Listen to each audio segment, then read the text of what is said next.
హే జీవాత్మా, చూడు, నీవు వెళ్ళిన తర్వాత నీ తల్లిదండ్రుల స్థితి ఎలా ఉందో. నీ మొత్తం కుటుంబం శోకసముద్రంలో మునిగిపోయింది.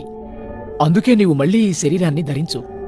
దేవర్షి, నేను నా కర్మానుసారం ఎన్నో జన్మలుగా దేవత, మనుష్య, పశుపక్షాదుల, చెట్లు పుట్టల అలా అనేక రూపాల్లో కొట్టుమిట్టాడుతున్నాను.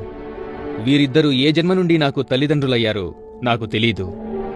నాకు వేల కొలది తల్లిదండ్రులున్నారు.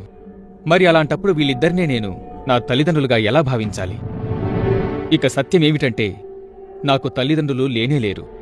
భిన్న భిన్నమైన జన్మల్లో అంతా ఒకరికొకరు సంబంధీకులు, అన్నతమ్ముళ్ళు, మిత్రులు, శత్రువులు, విచారించేవాళ్లు, ద్వేషించేవాళ్లు స్థిరంగా ఉంటూనే ఉంటారు.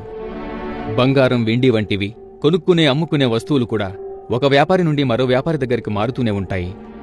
అలాగే జీవుడు భిన్న భిన్నమైన రూపాలలో వేరువేరు శరీరాలను మారుస్తూ ఉంటాడు. దేవర్షి,